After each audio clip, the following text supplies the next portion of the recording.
Metro 2033, Dmitry Glukhovsky, Chapter 3, If I Don't Come Back.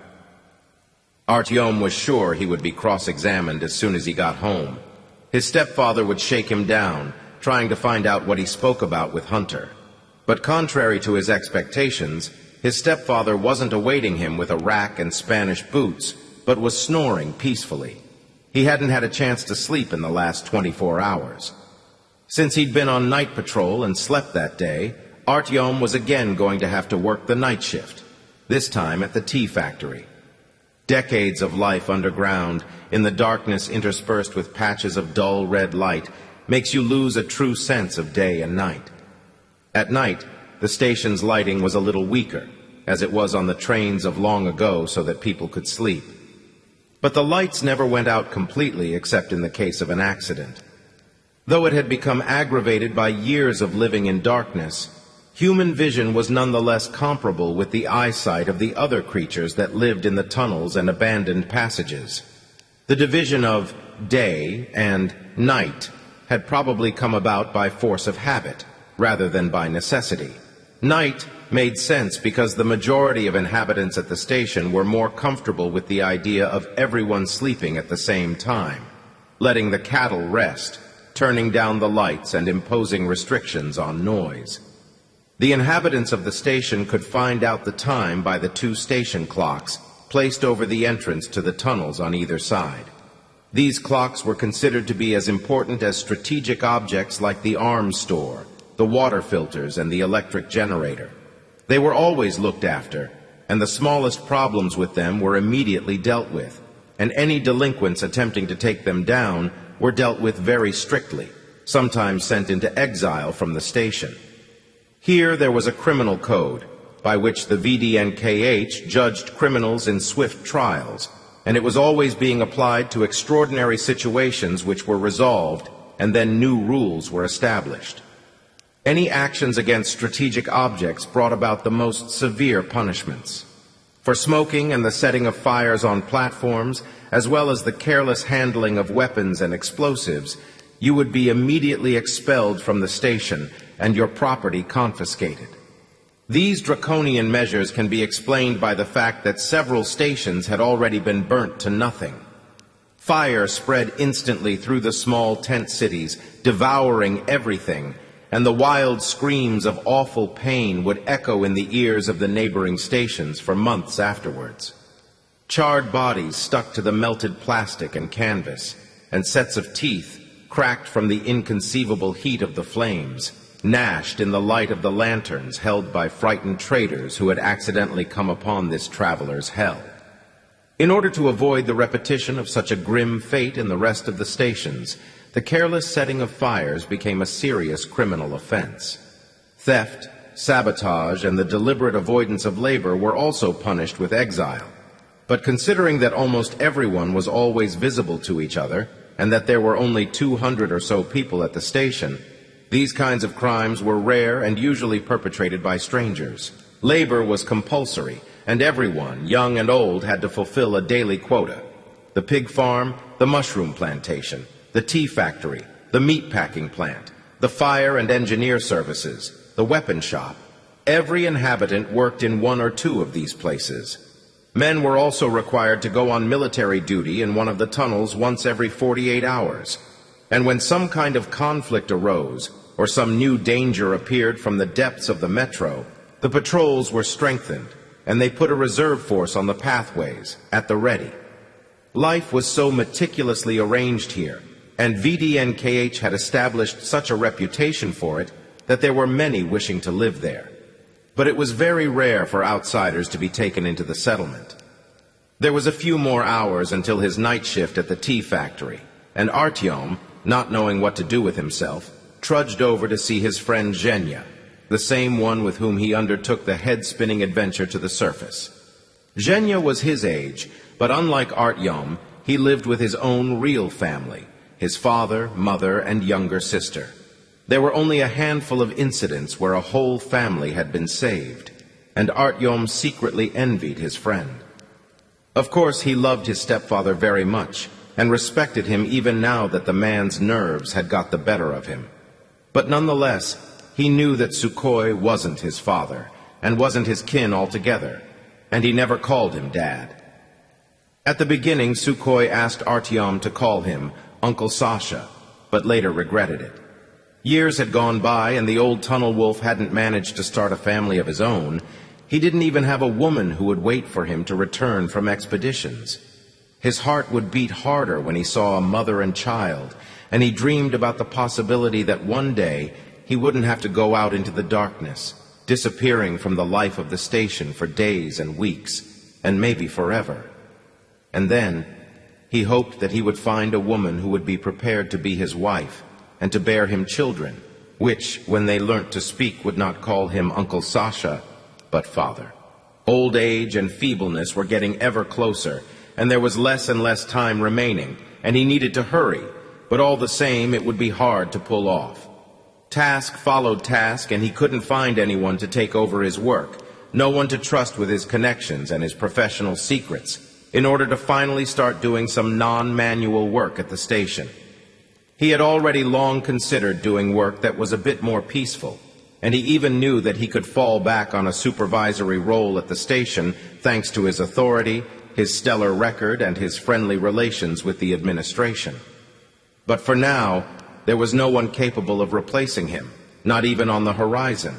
So he entertained himself with thoughts of a happy future, and he lived for today, postponing his final return and continuing to spend his sweat and blood for the sake of the granite of other stations and the concrete of far-off tunnels. Artyom knew that his stepfather, despite showing fatherly love towards him, didn't think of him as his successor in professional matters, and mostly thought of Artyom as a nitwit, and completely undeserving of such responsibility. He didn't take Artyom on long expeditions, ignoring the fact that Artyom had grown up and could no longer be persuaded that he was still too young, and that zombies would drag him off or rats would eat him. He didn't understand expressing a lack of confidence in Artyom had pushed the boy into desperate escapades for which Sukhoi had to punish him afterwards. He had probably wanted not to subject Artyom to the senseless mortal danger of wandering the metro, but allow the boy to live the way Sukhoi wanted to live himself, in peace and safety, working and raising children, not wasting his youth unnecessarily. But in wanting such a life for Artyom, he was forgetting to strive for such a life himself, and had passed through fire and water, had succeeded in surviving hundreds of adventures, and was satisfied with them. And the wisdom acquired with years wasn't speaking to him anymore. All that spoke to him were the years themselves and the fatigue they brought. Artyom had energy boiling inside him. He had only just started living, and the prospect of drudging through the vegetative existence of crumbling and drying mushrooms and changing diapers and never going beyond the 500th meter seemed absolutely inconceivable. The desire to get away from the station grew in him every day, as he understood more and more clearly what life his stepfather was molding for him. A career as a tea factory worker and the role of a father with many children was less appealing than anything on earth. He was drawn to adventure, wanted to be carried along like tumbleweed in the tunnel drafts, and to follow these drafts into uncertainty, to meet his fate. And that's what Hunter probably saw in him, asking him to take part in a venture of such enormous risk. This Hunter fellow had a subtle sense of smell when it came to people, and after an hour of conversation he understood that he could propose the plan to Artyom. Even if Artyom didn't ever get to the designated place, at least there was the prospect of leaving the station, in accordance with his orders in the event that something should happen to Hunter at the Botanical Gardens. And the Hunter wasn't mistaken in his choice. Luckily, Zhenya was at home, and now Artyom could pass the evening discussing the latest gossip and having conversations about the future over strong tea. "Great!" his friend exclaimed in response to Artyom's greeting. "You're also on night duty at the factory today? They put me there too. I'm so sick of it that I wanted to ask the boss to switch me. But if they put you with me, then that's fine. I can handle it. You were on patrol today, right? Well, tell me. I heard that you had a state of emergency there. What happened?" Artyom cast a sidelong look at Zhenya's younger sister with great emphasis, as she had become so interested in the conversation that she had stopped stuffing mushroom waste into the rag doll that her mother had sewn for her, and was watching them with bated breath and round eyes from the corner of the tent. "Listen, little one," Zhenya said strictly, having understood what Artyom meant. Now go on. Get out of here with your little thing and go and play at the neighbors. I think Katya invited you over. We have to be nice to the neighbors. So go on and take your dollies with you." The little girl squeaked indignantly and started to gather her things with a gloomy look on her face, meanwhile making suggestions to her doll, who was blankly looking up at the ceiling with her semi-erased eyes. "You think you're so important. I know everything anyway. You're going to talk about your mushrooms," she said contemptuously as she left. "You, Lenka, are still too small to discuss mushrooms. The milk on your lips hasn't even dried yet." Artyom put her in her place. "What's milk?" the girl asked, puzzled, touching her lips. But neither of them bothered to explain, and the question hung in the air. When she left, Zhenya fastened the flaps of the tent and asked, "Well, what happened? Go on, spill it. I've heard quite a lot about it already. One guy says that a huge rat crawled out of the tunnel. Another guy says that you scared off a spy for the Dark Ones and that you even wounded him. Who should I believe?" "Don't believe anyone," Artyom advised. "They're all lying. It was a dog, a little puppy. Andrei the Marine picked it up. He said that it was a German shepherd." Artyom smiled. "Yeah, but I heard from Andrei that it was a rat," Zhenya said, perplexed. "Did he lie on purpose or what?" "You don't know?" That's his favorite catchphrase, the one about the rats the size of pigs. "He's a comedian, you see," Artyom responded. "So what's new with you? What have you heard from the boys?" Zhenya's friends were traders, delivering teas and pork to the market at Prospect Mir. They brought back multivitamins, cloth, all sorts of junk. Sometimes they even got hold of oil. Sometimes they'd bring dirt-stained books, often with pages missing, which had mysteriously ended up at Prospect Mir, having traveled through half the metro system, passing from one trunk to the next, from one pocket to the next, from one merchant to another, before finally finding their rightful owners.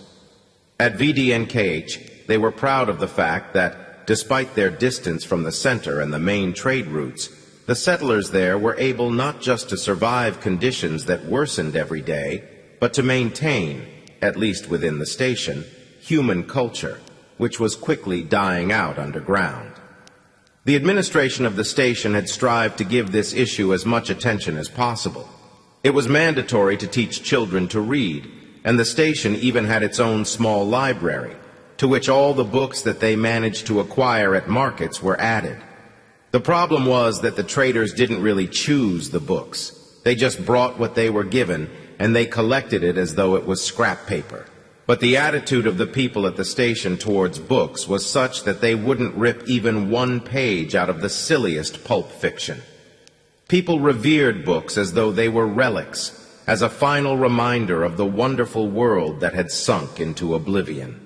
Adults, who held sacred every second of a memoir they read, transferred this love of books to their children, who had nothing to remember of the other world, and only knew the endlessly intersecting and gloomy tunnels, corridors, and passages.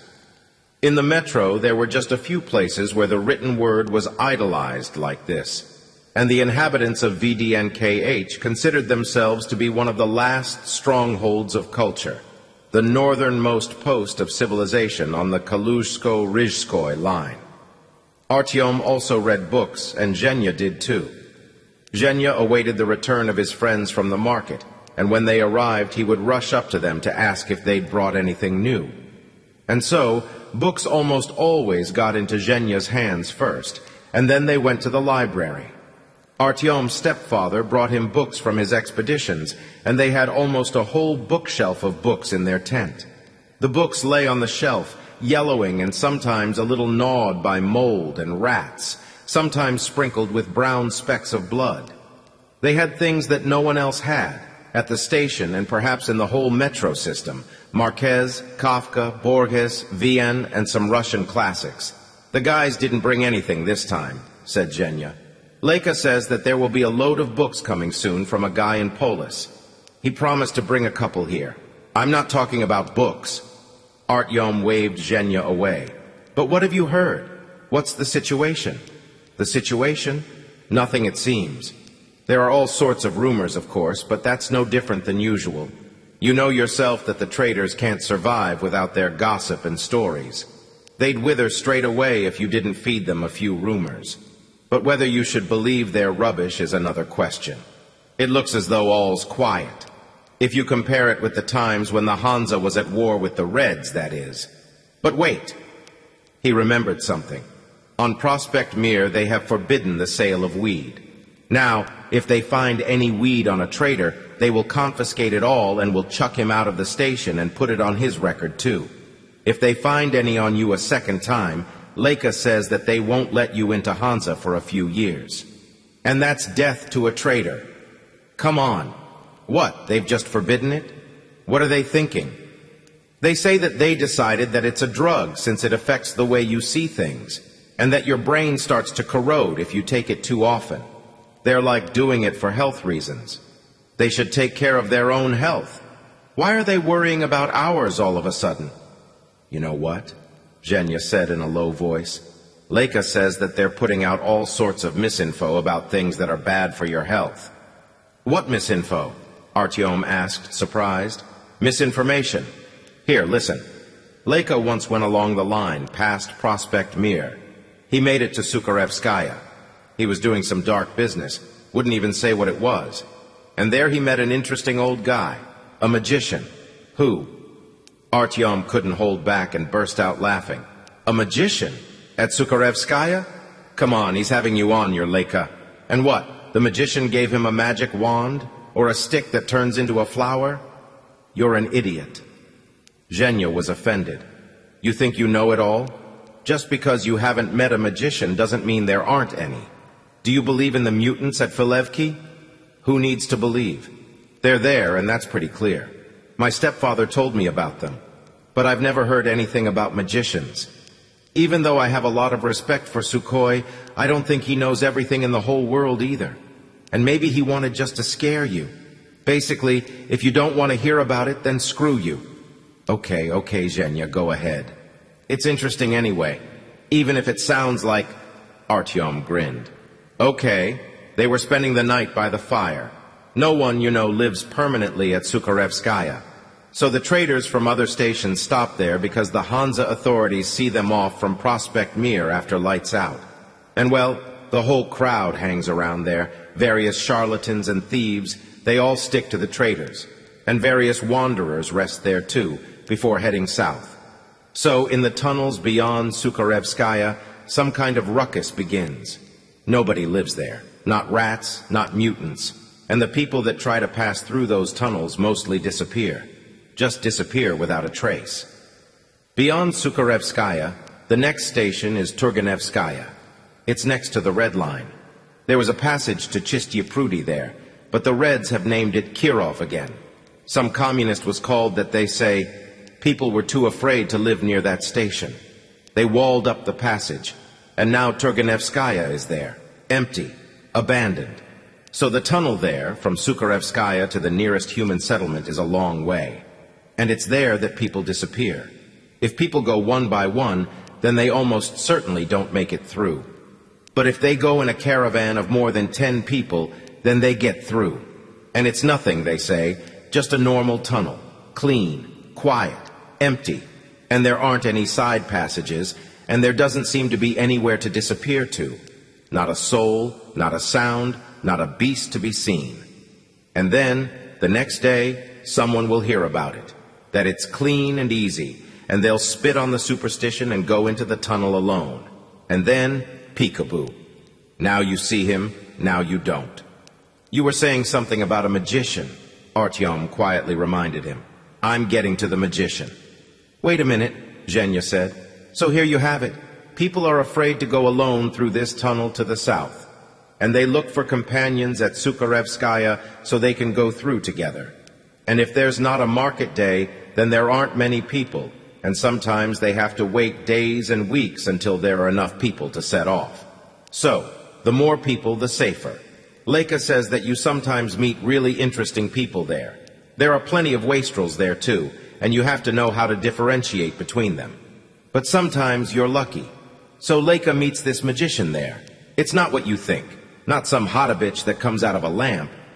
Hottabitch was a djinn, not a magician. Artyom carefully corrected him, but Zhenya ignored his comment and continued. The guy is an occultist. He'd spent half his life studying all kinds of mystical literature. He told Leica mostly about this Castaneda chap.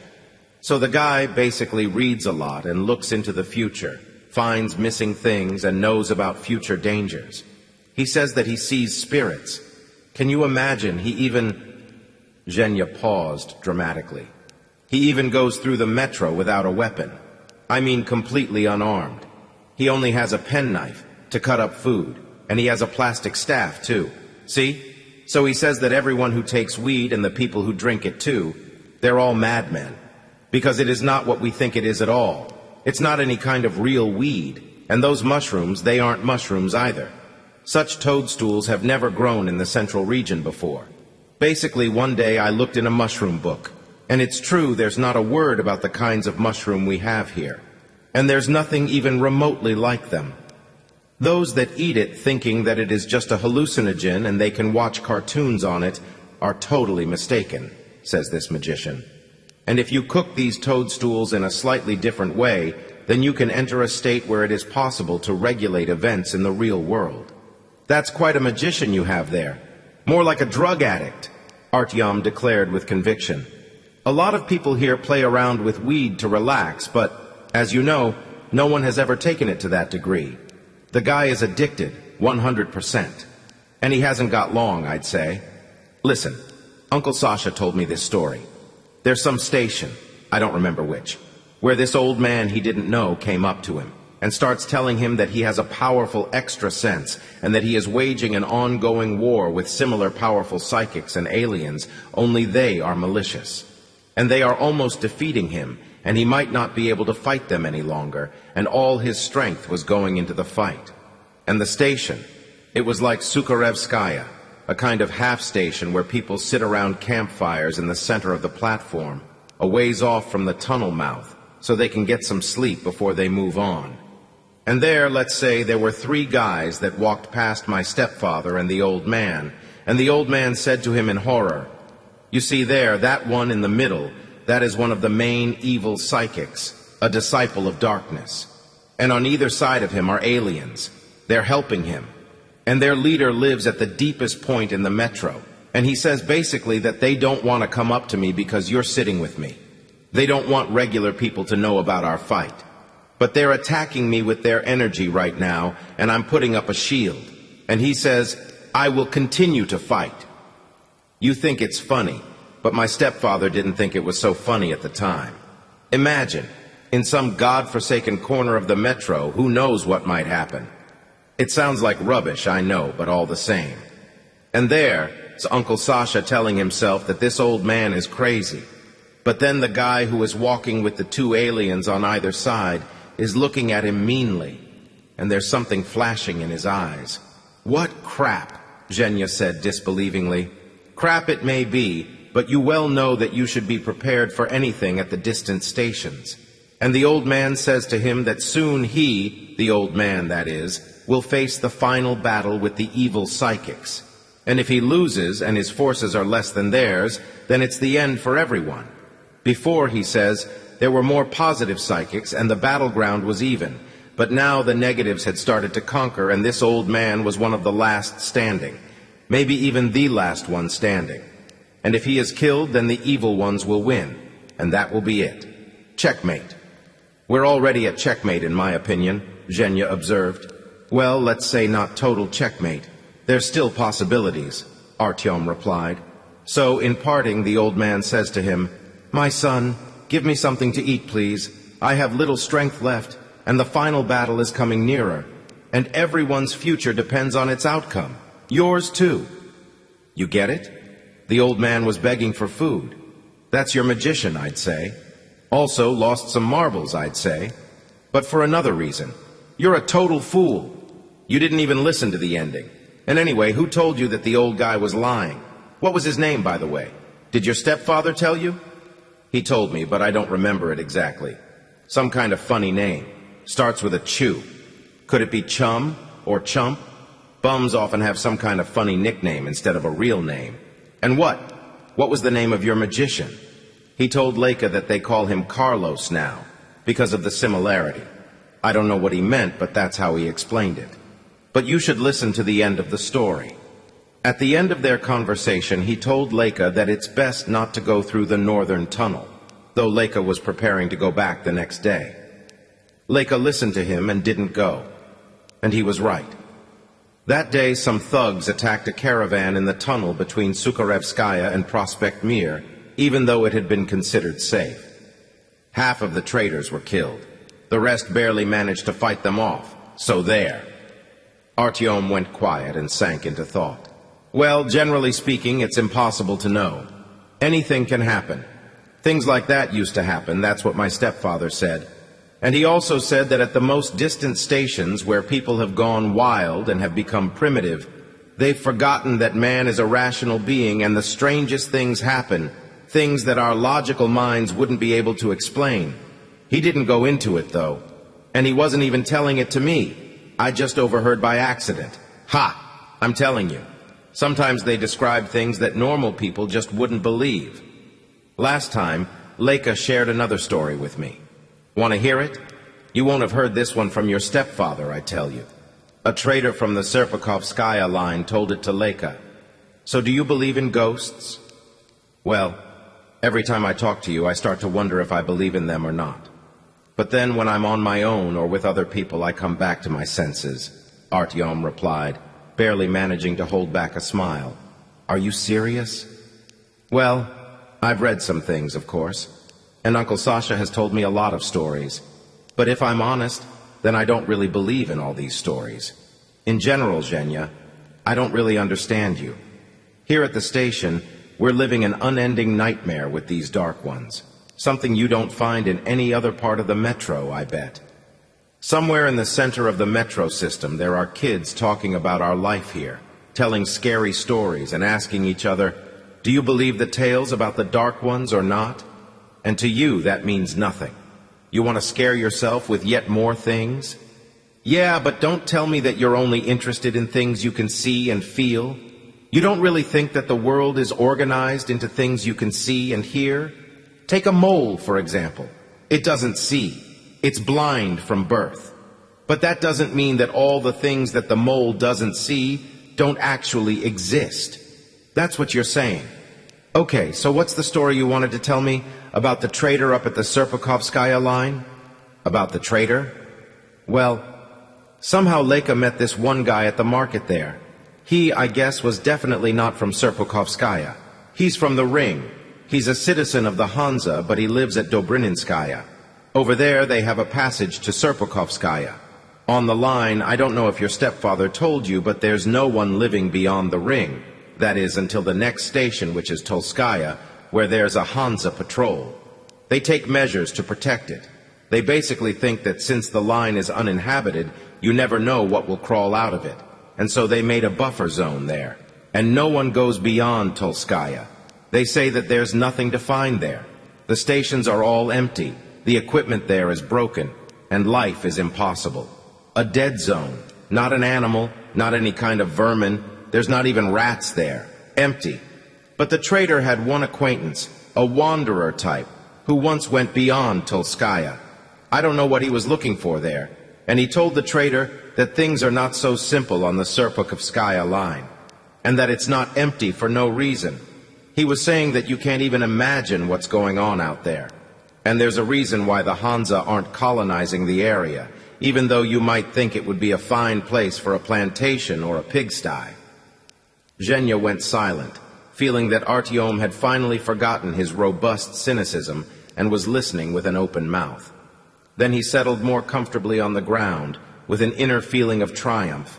Yeah, well, you're probably not interested in all this crap. Old wives' tales. Want some tea? Wait a second with the tea. Instead, tell me why the Hansa didn't colonize the area. You're right. It's strange. My stepfather says that there's a general overpopulation problem anyway. There isn't room for everyone anymore. So why would they give up the chance of taking a little more space? It's not like them. Ah, so you are interested? Okay, so this stranger went pretty far into it. He was saying that you walk and there isn't a soul. There's nothing and no one, like in that tunnel beyond Sukharevskaya. Can you imagine? There's not even a rat. You just hear water dripping. Abandoned stations just sit there in darkness and no one has ever lived there. And you always have a sense of being in danger. And it's oppressive.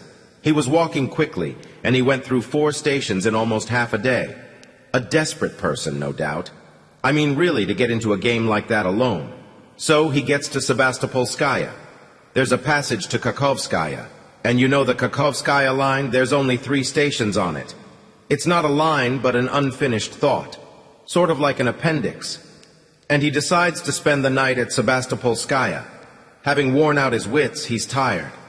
He found some wood chips, laid a fire so it wouldn't be all so awful, and crawled into his sleeping bag and went to sleep in the middle of the platform. And during the night, at this point, Zhenya stood up, stretching, and said with a sadistic smile, "Okay, I don't know about you, but I myself really want some tea." And not waiting for an answer, he took the kettle out of the tent, leaving Artyom alone with his impressions from the story. Artyom, of course, was angry at Zhenya for leaving him there, but he decided to patiently await the end of the story, and then he'd give Zhenya a piece of his mind. Suddenly, he was reminded of Hunter and his request. It was more like an order, really. But then his thoughts went back to Zhenya's story. Having returned with tea, he poured some into a tea glass which had a rare metal outer casing, the kind they used to have in trains for tea, and he continued, "So he went to sleep next to the fire, and there was silence all around, a heavy silence as though his ears were full of cotton. And in the middle of the night there's a strange sound, a totally sanity-challenging and impossible sound. He was immediately covered in cold sweat and jumped right up. He heard children's laughter, coming from the tunnel. This is 4 stations from the nearest people. Rats don't even live there, can you imagine?" There was reason to be alarmed. So he jumps up and runs under the arches to the tunnel. And he sees there's a train coming into the station. A real train. Its headlights are shining and blinding him. The wanderer could have been blinded by them, so it's good. He covered his eyes with his hand in time. The windows were lit in yellow and there were people inside, and this was all going on in total silence. Not a sound. There wasn't a hum from the engine, not a clatter of wheels. The train glides into the station in total silence. You see? The guy sits down. Something's wrong with his heart. And there's people in the train windows, like real people who are chatting away inaudibly. The train, wagon by wagon, is going past him, and he sees in the last window of the last wagon, there's a 7-year-old child looking at him, pointing at him, and laughing. And the laughter was audible. There was such silence that the guy could hear his own heart beating along with this child's laughter. The train dives into the tunnel and the laughter gets quieter and quieter and goes silent in the distance. And again, emptiness and an absolute and horrifying silence. And then he woke up? Artyom asked maliciously, but with a certain hope in his voice. If only! He rushed back towards the extinguished fire, quickly gathered up his belongings, and ran back to Tolskaya without stopping. He ran the whole way in 1 hour. It was so scary. You have to think. Artyom had gone quiet, frozen by what he'd heard. Silence descended in the tent. Finally, having gathered his wits and coughed, making sure that his voice wouldn't give him away and crack, Artyom asked Zhenya as indifferently as he could, "And what? You believe all that?" "Well, it's not the first time I've heard this kind of story about the Serpukovskaya line," Zhenya replied. "Only I don't always tell you them. It's not possible to talk about these things with you in a normal way. You start interrupting straight away. Okay, we've sat here for a while, you and me, and it's almost time to go to work. Let's get ready. We can talk more when we get there." Artyom got up reluctantly, dragged himself home. He needed to get a snack to take to work. His stepfather was still sleeping. It was totally quiet at the station. Most people had probably been let off work, and there was a little time left until the night shift began. He should hurry up. Going past the guest tent in which Hunter was staying, Artyom saw that the tent flaps were pulled aside and the tent was empty. His heart skipped a beat. Finally, he understood that everything he'd discussed with Hunter hadn't been a dream, that it had actually taken place, and that the development of events could have a direct impact on him. He knew what fate lay before him. The tea factory was located in a dead end, at a blocked exit from the underground, where there were escalators leading upwards. All the work in the factory was done by hand. It was too extravagant to waste precious electric energy on production. Behind the iron screens that separated the territory of the factory from the rest of the station, there was a metal wire drawn from wall to wall, on which cleaned mushrooms were drying. When it was particularly humid, they made little fires underneath the mushrooms so that they would dry more quickly and wouldn't get covered in mold. Under the wire there were tables where the workers first cut and then crushed the dried mushrooms. The prepared tea was packed into paper or polyethylene packages, depending on what was available at the station, and they added some extracts and powders to it, the recipe of which was only known to the head of the factory. That was the straightforward process of producing tea. Without the much-needed conversation while you worked your 8-hour shift of cutting and crushing mushroom caps, then it would probably be the most exhausting business. Artyom worked this shift with Zhenya and a new shaggy-haired guy called Kirill, with whom he'd been on patrol too. Kirill became very animated at the sight of Zhenya. Obviously they had met and spoken before, and he quickly took to telling him some story that had apparently been interrupted the last time they spoke.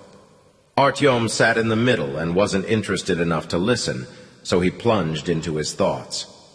The story about the Serpukhovskaya line that Zhenya had just told him had started to fade in his memory, and his conversation with Hunter surfaced.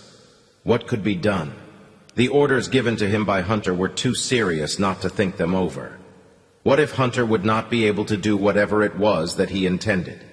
He had committed to a completely senseless act, having dared to venture into the enemy's lair, right into the heat of the fire. The danger he was subjecting himself to was enormous, and he himself didn't even know its true parameters. He could only guess at what awaited him at the 500th meter where the light of the last fire at the border post grows dim, the last man-made flames to the north of VDN. All he knew about the Dark Ones was what everyone else knew, but no one else was thinking of going out there.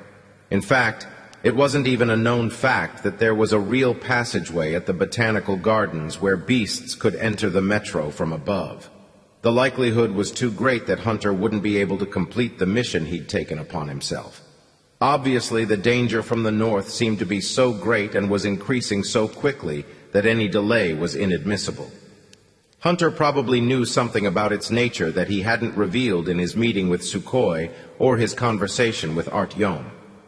Therefore, he probably was aware of the degree of the risk and understood that he would probably not be up to his task. Otherwise, why would he prepare Artyom for a turn of events? Hunter didn't resemble an overcautious person, so that meant that the probability that he wouldn't return to VDNKH existed and was rather significant. But how could Artyom give up everything and leave the station without saying anything to anyone? Hunter himself was afraid of warning anyone else, afraid of the worm-eaten brains here. How would it be possible to get to Paulus, to the legendary Paulus, all alone, through all the evident and mysterious dangers that awaited travelers in the dark and mute tunnels? Artyom suddenly regretted that he had succumbed to Hunter's strong charms and hypnotizing gaze, that he had told him his secret and agreed to such a dangerous mission. "Hey, Artyom! Artyom! You sleeping there or what? Why aren't you saying anything?" Zhenya shook his shoulder. "Did you hear what Kirill was saying? Tomorrow night they're organizing a caravan to Rizhskaya. They say that our administration has decided to make a pact with them, but meanwhile it looks like we're sending them humanitarian aid with a view to becoming brothers. Seems they have found some kind of warehouse containing cables. The leaders want to lay them down. They say they're going to make a telephone system between the stations. In any case, a telegraph system. Kirill says that whoever isn't working tomorrow can go. Want to?" Artyom thought right there and then that fate itself was giving him an opportunity to fulfill his mission, if it came to that. He nodded silently. "Great." Zhenya was glad. "I'll also go. Kirill, sign us up, okay? What time are they going to set off tomorrow? At 9? Until the end of the shift, Artyom didn't say a word. He wasn't in the mood to extract himself from his distracting, gloomy thoughts. Zhenya was left to deal with the disheveled Kirill by himself, and he obviously felt hurt. Artyom continued to chop mushrooms with mechanical movements and to crumble them into dust, taking the little caps down from the wire and again chopping them, and so on, indefinitely. Hunter's face hovered in front of his eyes, frozen at the moment when he was saying that he might not make it back, the calm face of a person who is used to risking his life, and an ink stain marred his heart with the presentiment of trouble. After work, Artyom went back to his tent. His stepfather wasn't there anymore. He had clearly gone out to take care of business. Artyom fell onto the bed and buried his face in the pillow and went to sleep straight away, even though he had planned to think over his situation again in the peace and quiet. His sleep was delirious after all the conversations, thoughts, and worries of the preceding day, and it enveloped him and carried him away into an abyss. Artyom saw himself sitting next to the fire at Sukharevskaya station, next to Zhenya and the wandering magician with the unusual Spanish name of Carlos. Carlos is teaching Zhenya how to make weed out of mushrooms, and he is explaining that you have to use it just like they use it at VDNKH, a clean crime, because these mushrooms aren't mushrooms at all, but a new type of rational life on Earth, which may with time replace humans. That these mushrooms aren't independent beings, but just elements connected by neurons to the whole unit, spread across a whole metro of a gigantic fungus. And that in reality, the person who consumes the weed isn't just using a psychotropic material, but is making contact with this new form of rational life. And if you do it right, then you can make friends with it, and then it will help the person that makes contact with it through the weed. But then Sukhoi appears and, threatening Artyom with his forefinger, he says that you absolutely mustn't take weed, because if you use it for an extended amount of time, then your brain becomes worm-eaten. But Artyom decides to test it and see if it's really true, and he tells everyone that he's going out to get some air, but he carefully goes behind the back of the magician with the Spanish name, and he sees that the magician doesn't have a back to his head, but his brains are visible, full of wormholes. Long, whitish worms curling in circles are chewing into the fabric of his brains and are making new tunnels, and the magician just carries on talking as though nothing is happening. Then Artyom gets scared and decides to run away from him. He begins to tug at Zhenya's sleeve, so that he would come with him, but Zhenya just waves him away and asks Carlos to go on, and Artyom sees that the worms are crawling down from the magician's head and towards Zhenya, and crawling up Zhenya's back. They are trying to get into his ears. Then Artyom jumps up and takes to his heels and runs from the station with all his might, but then remembers that this was the tunnel you're not supposed to go through alone, and only in groups. So he turns around and runs back to the station, but for some reason he can't get to it. Behind him, suddenly there is a light, and with a clarity and logic that is unusual for dreams, Artyom sees his own shadow on the floor of the tunnel. He turns around, and from the bowels of the metro, a train is heading towards him without stopping, gnashing and rattling its wheels with deafening sound and blinding him with its headlights. And his legs refuse to budge. They've lost all power. And they aren't even legs anymore, but empty trousers stuffed with rags. And when the train has almost reached Artyom, the visions suddenly lose their color and disappear. Instead, something new appears, something totally different. Artyom sees Hunter, dressed in snow white, in an unfurnished room with blindingly white walls. He stands there, his head hanging down, his gaze drilling into the floor. Then he raises his eyes and looks straight at Artyom. The feeling is very strange, because in this dream, Artyom can't feel his own body, but it is as if he is looking at what is going on from all angles at once. When Artyom looks into Hunter's eyes, he is filled with an incomprehensible uneasiness, an expectation of something very significant, something that might happen any second. Hunter starts talking to him, and Artyom has the feeling that what has just happened was real. When he'd had nightmares before, he had told himself simply that he was sleeping, and that everything that was happening was only the fruit of an excited imagination. But in this vision, the knowledge that he could wake up at any moment if he wanted was totally absent. Trying to meet Artyom's gaze, even though he had the impression that Hunter couldn't actually see him and was blindly undertaking his task, the Hunter slowly and gravely says, "The time has come. You have to do what you promised me. You have to do it. Remember, this is not a dream. This is not a dream." Artyom opened his eyes wide, and again in his head he heard with horrifying clarity the gruff voice saying, "This is not a dream. This is not a dream." Artyom repeated. The details of the nightmare about the worms and the train were quickly wiped from his memory, but Artyom could remember the second vision perfectly in all its detail.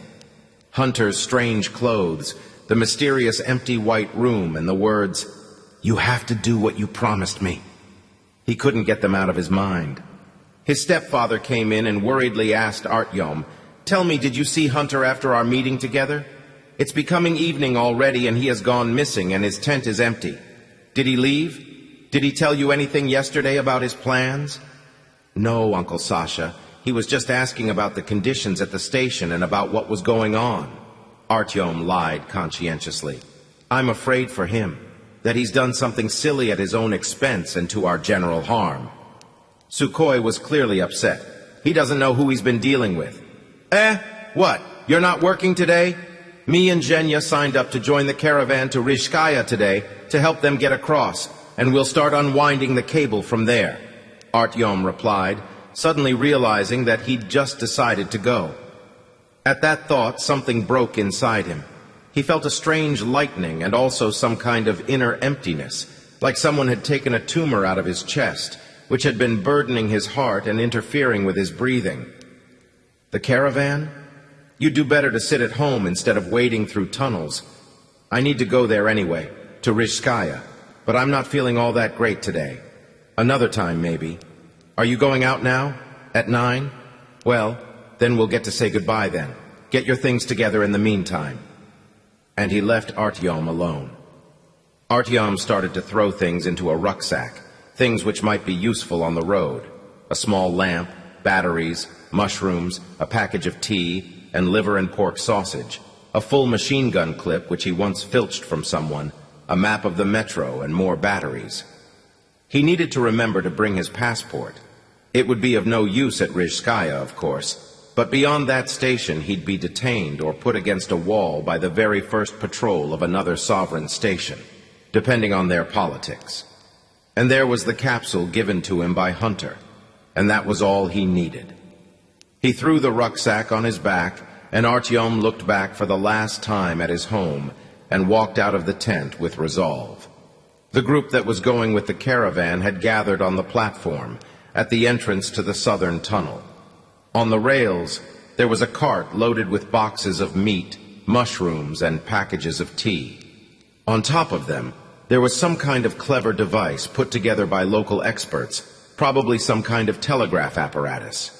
In the caravan, apart from Kirill, there was another pair, a volunteer and a commander from the administration who would establish relations and come to an agreement with the administration at Rizhskaya. They had already packed and were playing dominoes while waiting for a departure signal. The machine guns that were assigned to them for the journey were piled beside them. They formed a pyramid with the barrels directed upwards and their spare clips attached to their bases with blue insulation tape. Finally, Zhenya appeared. He'd had to feed his sister and send her to the neighbors before he left, since his parents were still at work. At the very last second, Artyom suddenly remembered that he hadn't said goodbye to his stepfather. Excusing himself and promising that he would be right back, he threw off his rucksack and ran home.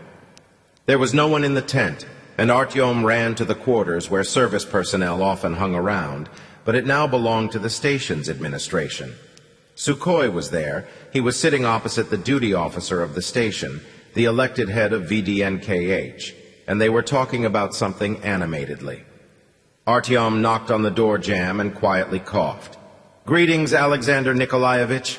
Could I speak to Uncle Sasha for a minute?" "Of course, Artyom, come in. Want some tea?" the duty officer said hospitably. You off already? When are you coming back? Sukhoi asked while pushing his chair back from the table. I don't know exactly, Artyom mumbled. We'll see how it goes. And he understood that he might never see his stepfather again, and he really didn't want to lie to him, the one man who truly loved Artyom, and say that he would be back tomorrow or the day after, and everything would continue as it was. Artyom suddenly felt a sting in his eyes, and to his shame, he found that they were wet. He stepped forward and hugged his stepfather. Now, Artyom, what's the matter? You'll be back tomorrow after all. Well, his surprised stepfather said reassuringly. Tomorrow night, if everything goes to plan, Alexander Nikolaevich confirmed. Take care of yourself, Uncle Sasha. Good luck, Artyom uttered hoarsely, shaking his stepfather's hand, and he quickly left. Sukhoi watched him leave in surprise. Why's he come unglued? It's not the first time he's been to Rizhskaya. Nothing, Sasha, nothing. There will be a time when your boy will grow up. Then you'll be nostalgic for the days when he said goodbye to you with tears in his eyes when he was just going 2 stations away. So what were you saying about the opinion at Alexievskaya about the patrolling of tunnels? It would be very handy for us. When Artyom ran back to the group, the commander had given each person a machine gun and said, So then, men, shall we sit down for a moment before we go? And he sat down on the old wooden bench. The rest of them followed his example silently. Okay, God be with us. The commander stood up and jumped down onto the path, taking his place at the front of the group. Artyom and Zhenya, as the youngest members of the group, climbed up onto the cart and prepared themselves for hard work. Kirill and the second volunteer took their places behind, completing the chain. Let's go, shouted the commander. Artyom and Zhenya leaned on the levers, and Kirill pushed the cart from behind, and it squeaked, shunting forward, and then started gliding ahead. The last 2 guys walked behind it, and the group disappeared into the muzzle of the southern tunnel.